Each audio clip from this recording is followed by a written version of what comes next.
Saludos hermanos, qué bueno verles de nuevo, poder conectarnos nuevamente aquí, con Roberto, estudiando la palabra.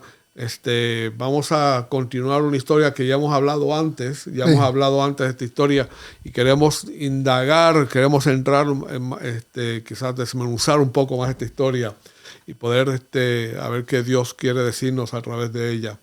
Pero oramos antes de comenzar. Amén. Oramos. Amantísimo Padre que estás en los cielos, Señor, te damos infinitas gracias por la oportunidad de venir nuevamente, poder conversar, a estudiar tu palabra, que, Señor, como siempre pedimos que tu Espíritu Santo nos guíe en nuestras palabras, nuestros estudios, nuestros pensamientos, que no hablemos nuestras palabras, sino que seamos guiados por tu Espíritu Santo. Quita todo obstáculo, Señor, que haga que el mensaje no pueda llegar claro, y las personas que escuchen este mensaje también, pues quita obstáculos que hagan en su vida para poder escuchar y poder aceptar tu palabra. Guíanos, te lo pedimos, una bendición para los que nos escuchen, Señor. Tú sabes donde ellos están, donde están pasando. Los ponemos siempre en tus manos, Señor. Lo pedimos en el nombre de Cristo Jesús. Amén. Amén, amén. Amén. Vamos a repasar un poco la historia del hijo pródigo, ¿verdad? Vamos a hablar del hijo pródigo. Sí, porque la vez pasada indagar un poco más ahí. la leímos así como está escrita en la Biblia, pero no nos detuvimos a indagar la aplicación que tiene cada paso. Exacto. Y entonces esta vez vamos a detenernos a que nos tome un poquito más de tiempo a cubrirla toda. Pero Perfecto. es importante que la entendamos. Exacto. ¿Y dónde empezamos? ¿Dónde quieres empezar? Empezamos con el hijo. Con el título, el título. Hijo pródigo. ¿Dónde se encuentra el...? Estamos, si lo quieren buscar y leer, está en Lucas, capítulo 15 de Lucas, empezando en el versículo 11. Ahí pueden ver el versículo. El título, El hijo pródigo. No sé si algunos de ustedes que nos ven y escuchan, si algún día se han tenido la curiosidad de saber qué significa la palabra pródigo. Pródigo. Porque la gente pues lee las cosas pero no usa el diccionario.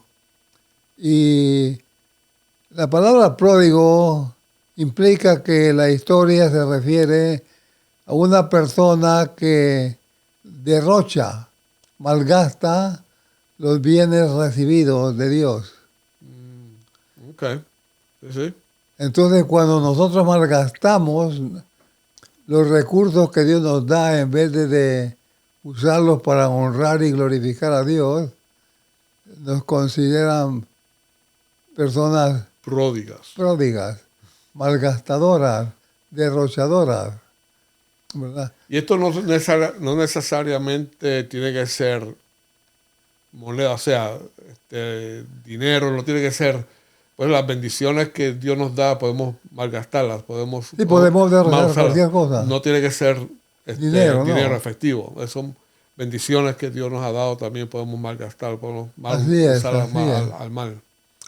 Entonces la historia comienza diciendo que un señor tenía 2 hijos.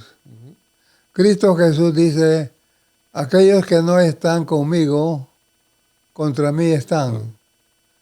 Esos son los 2 hijos, pero los considera hijos a los 2.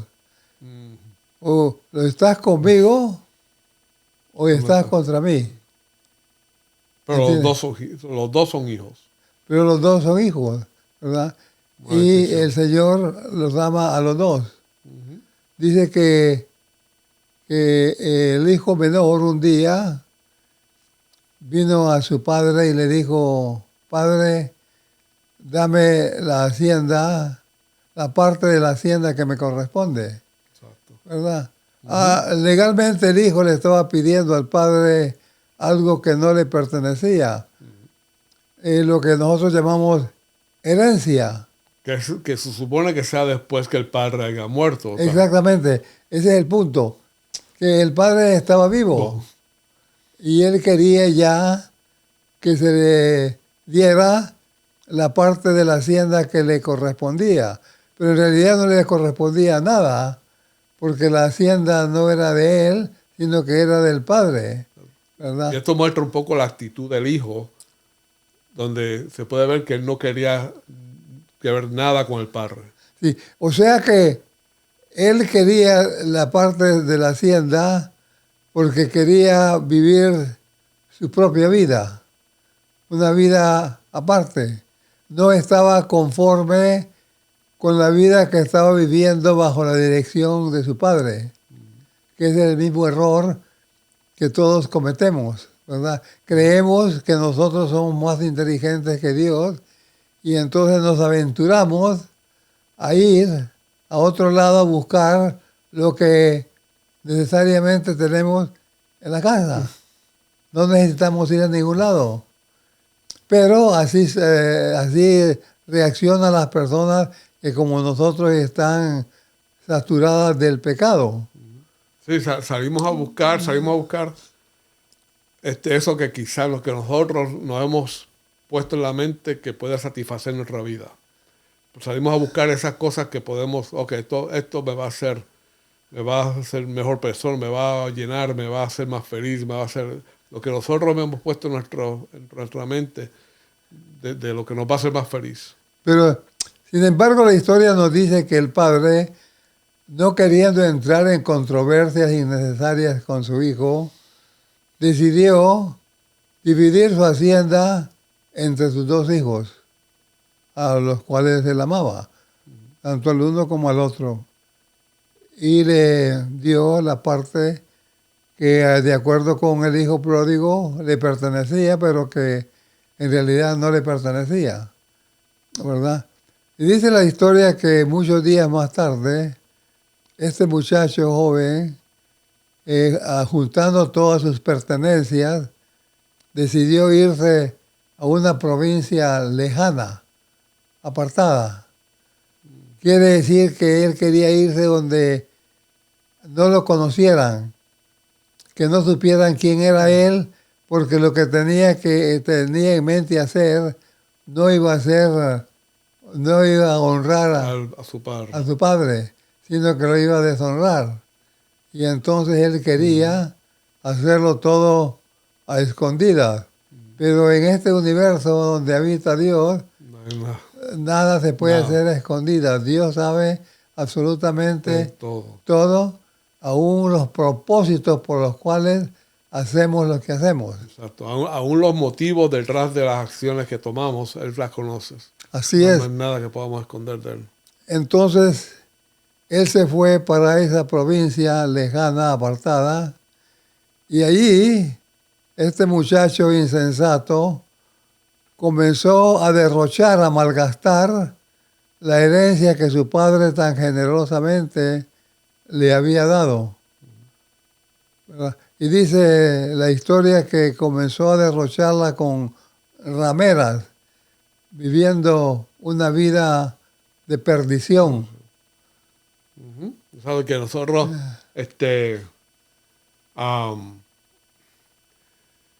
nosotros cuando decidimos salir, las personas deciden salir y buscar,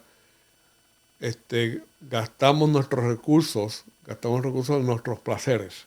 O sea, y como tú dices, que los dos somos hijos de Dios, pero hemos decidido irnos, como dices de pródigo, irnos y gastar nuestros recursos, porque a veces pensamos que no, yo no gasto en rameras, yo no estoy por ahí buscando prostitutas, pero sí gastamos nuestros recursos en cosas que nos satisfacen, que satisfacen la carne. La carne, sí. Ese es el motivo principal, la satisfacción de nuestros deseos personales. Que pueden ser diversiones como pues, cosas de deportes, pueden ser diversión de música, pues no necesariamente tiene que ser de la carne sexual o como es las prostitutas, pero pueden ser muchas cosas. Bueno, la historia continúa diciendo que cuando lo hubo gastado todo, que no le quedaba ni un centavo, dice que una gran hambre azotó aquella región donde él estaba. Entonces quiere decir una gran hambre, quiere decir que no había comida. Aunque hubiese tenido dinero, de nada le hubiera No servido hubiera servido. porque Ajá. no había alimentos que comprar.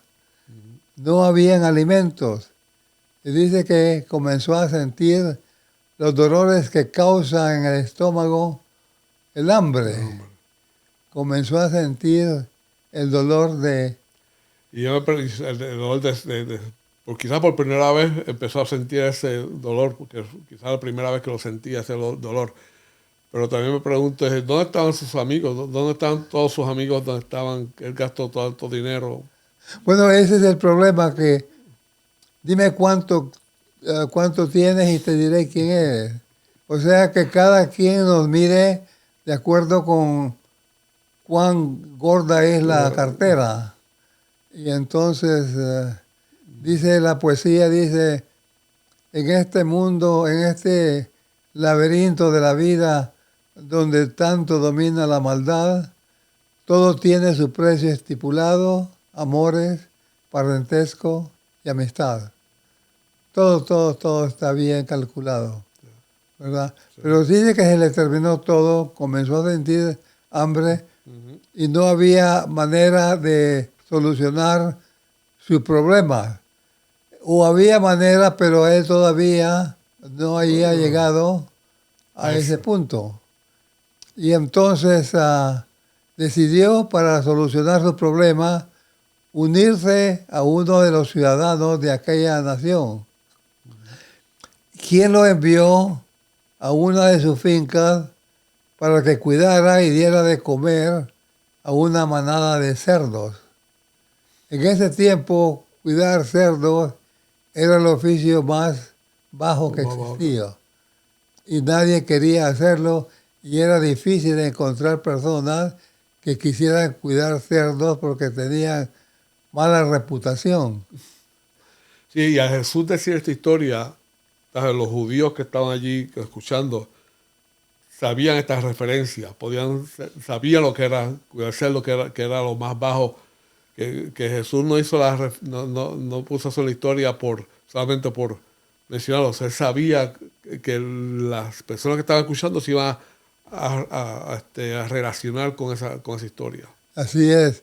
Entonces él comenzó a cuidar los cerdos y a darle alimentación.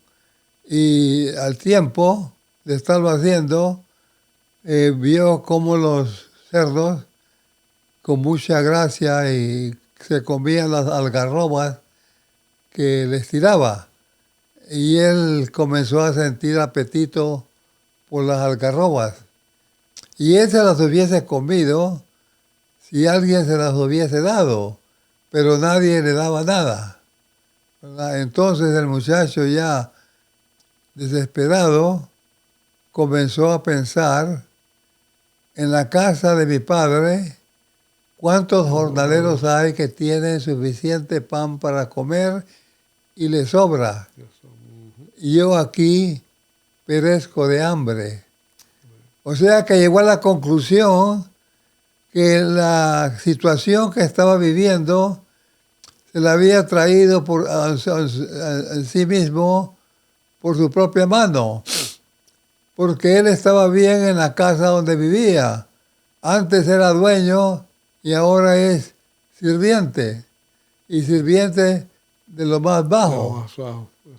Entonces él se da cuenta, ahora se aprecia cuán generoso era su papá. Dice que los sirvientes no los trataba como sirvientes, sino como sus hijos. O sea que no tenía una disposición especial para su hijo y una disposición especial para los sirvientes. A todos los trataba de igual manera. El mismo amor, el mismo cariño, y les daba su sostén propio cada día, sin importarle quién era quién. Y aún, y algo que, quizás volviendo al rap, pero para continuar la historia, cuando cuando el hijo le pide la herencia al papá, el padre no, a ver, al dársela, está reconociendo que el hijo lo está rechazando, pero como quiera lo trata con amor. Sí, así es, así es. Él le decía, esto es lo que tú quieres, ¿estás seguro? Y es como Dios nos trata a nosotros. Se diga, si yo no quiero tener nada con Dios, Él va a respetar ese deseo. Y Él pues, va a recibirlo, pero él no nos fuerza, esto para nosotros aceptarlo, sino pues, hasta que nosotros podamos, como el hijo, pues, ver el amor que tenía hacia Él. En realidad el hijo no se fue porque el padre le dio un maltrato o que no le dio sus necesidades. El padre siempre lo trató bien y le suplió todas sus necesidades físicas y espirituales. Entonces el hijo se fue porque no tenía la capacidad de apreciar cómo el padre lo trataba. Entonces él creyó que podía vivir afuera una vida mejor y decidió irse. Pero ahora está cosechando lo que él mismo sembró. Y se ve que la cosecha no es buena. Y Es interesante porque el joven, él no se imaginaba que él iba a terminar con los cerdos. Cuando él se fue de la casa, eso nunca pasó por su caso, por su mente, de que él iba a terminar con los cerdos. Para él, en su mente, él iba a vivir una vida de fiesta y de satisfacción personal. Eso es lo que pensó él. Pero el resultado, y lo que piensa mucha gente, pero no saben a dónde lleva eso, a dónde lleva esas decisiones, nos llevan a experimentar pues la soledad, la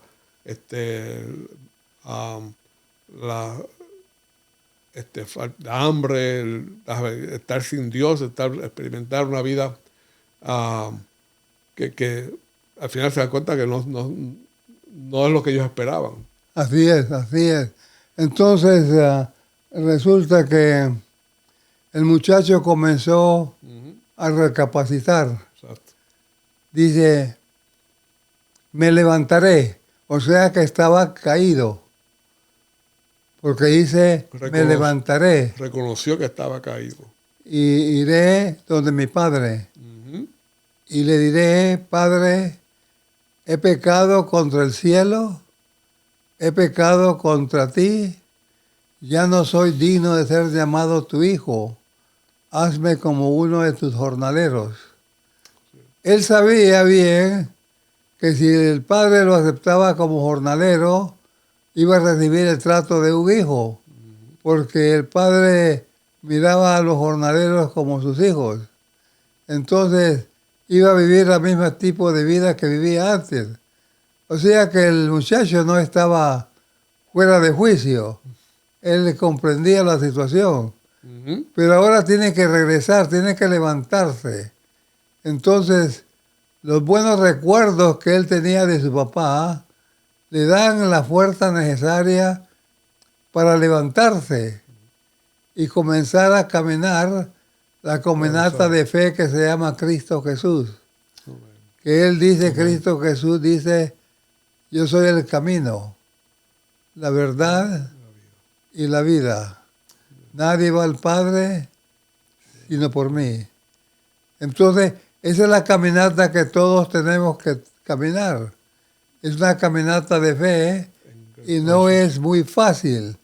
Es bastante difícil y muchos van a comenzar esa caminata, pero nunca la van a terminar, lamentablemente. Pero el padre espera que su hijo que se fue de la casa regrese.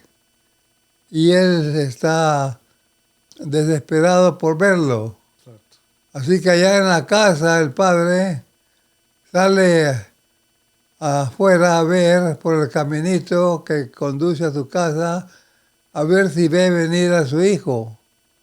Él sabe, el padre sabe que su hijo eventualmente va a regresar a casa, porque él, el papá, le ha proveído todas sus necesidades físicas y espirituales.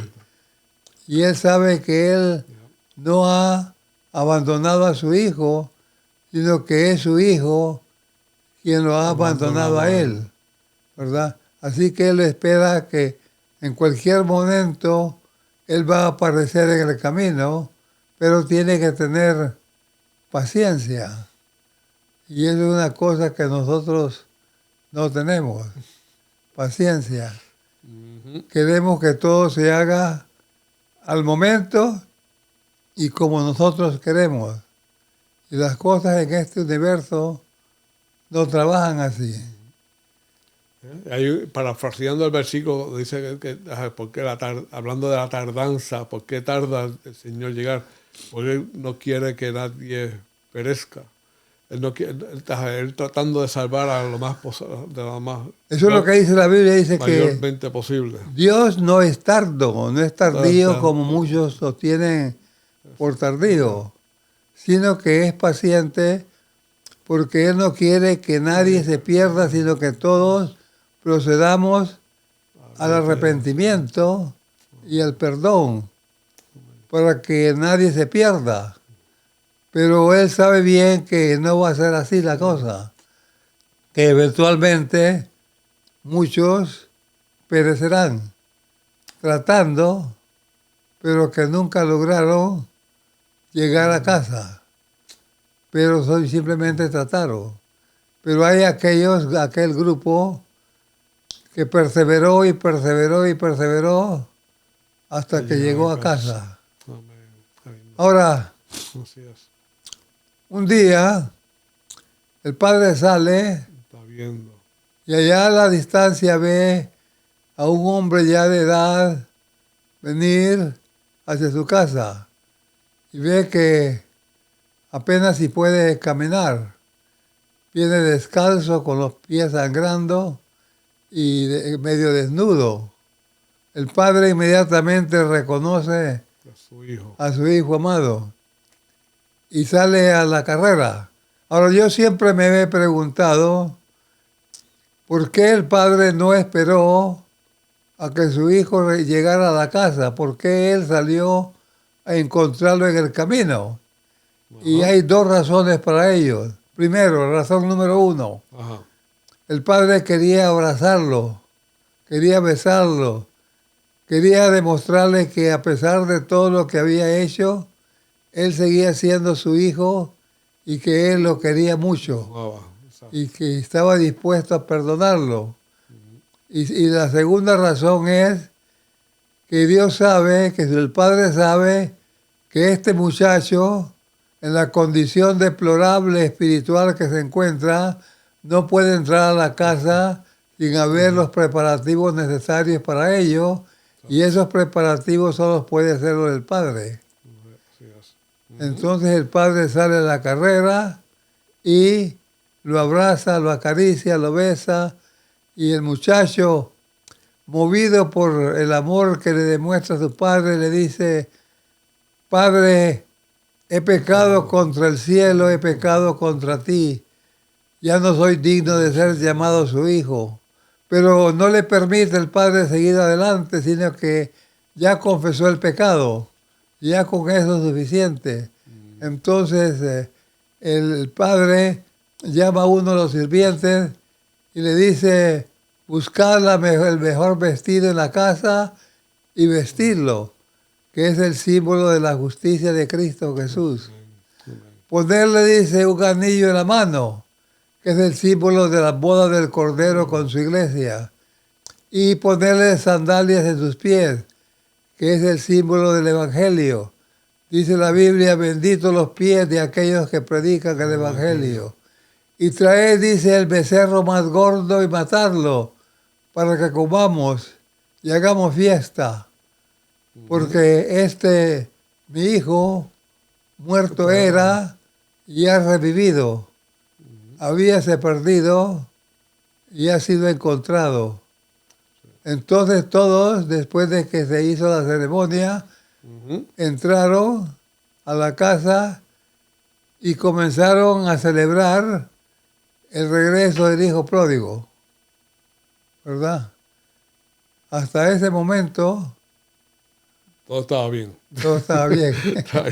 Sí, ya lo había vestido, lo había interesante porque el padre le da honra al hijo, lo restaura a lo que él era antes. Exactamente. Sin merecerlo, porque no lo merecía. Él ya había usado su herencia, él ya había usado todo.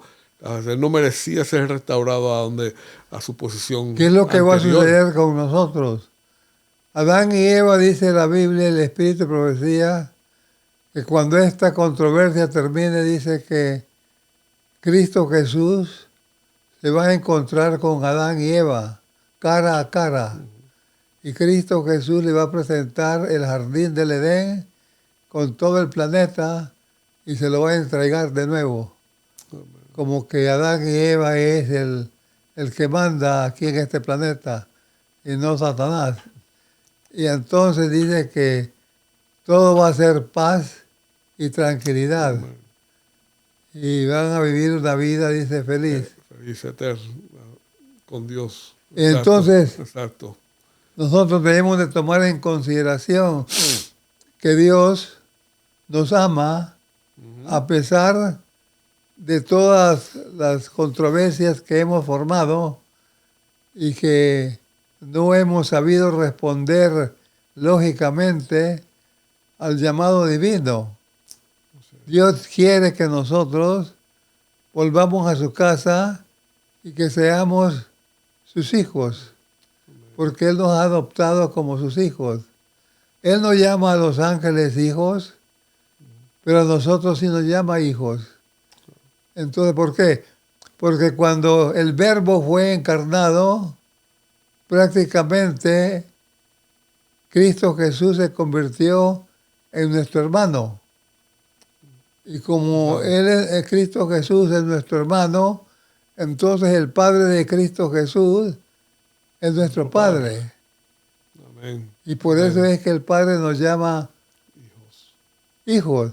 Y nosotros llamamos al Padre Abba, que quiere decir Padre, pero Padre espiritual.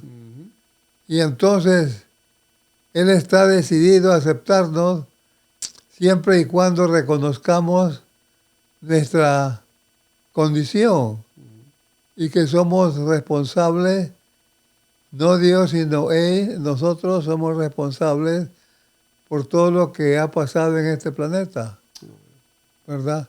Y queda los minutos que nos quedan, hablar acerca del hijo, del otro hijo. ¿Qué pasó con el otro? ¿Hay una lección que tenemos que aprender acerca del otro hijo? Tenemos que aprender, porque este hijo menor representa a todos aquellos que ya regresaron a casa, o sea que desde Adán y Eva se arrepintieron, confesaron su pecado y se entregaron a Cristo Jesús. Exacto. Y están en el cementerio muertos en Cristo Jesús, esperando la venida de Cristo Jesús para ser resucitados y ser parte del reino de Dios. Amén. Pero tenemos que tener paciencia, porque hay otro hijo, un segundo hijo, el cual vamos a estudiar en nuestra próxima lección. Vamos a hablar más de ese hijo. Sí, o sea que el hijo mayor, hay mucho que aprender de él. Perfecto. Porque mientras que el hijo menor representa a aquellos que ya están de regreso en casa, el hijo mayor nos representa a nosotros, que todavía no hemos decidido si vamos a entrar a casa o nos vamos a quedar afuera. Así es. Interesante. Va a estar muy bueno. Así que le pido que nos acompañe la próxima vez, entonces, que nos acompañen Amén. para que vean la conclusión de esta historia. Vamos a orar entonces. Claro que sí. Eterno Dios que moras en los cielos, te damos gracias, Señor, por este mensaje tan bello y que tiene tantas enseñanzas y el cual a veces no reconocemos. Pero sabemos que tú estás con nosotros, que nos amas y que estás esperando que nosotros regresemos a casa y que nos quedemos contigo eternamente. Bendícenos, guíanos y protégenos a nosotros, a nuestros televidentes, a las personas que nos escuchan, y que Dios bendiga a todos los que nos ven y nos escuchan, y que nos bendiga a nosotros y a nuestra familia. En el nombre de Cristo Jesús, tu Hijo amado, nuestro Salvador, te lo pedimos. Amén. Amén, amén, amén. Dios les bendiga. Así que nos vemos la próxima semana y continuamos la historia. Amén. Terminamos. Dios les bendiga.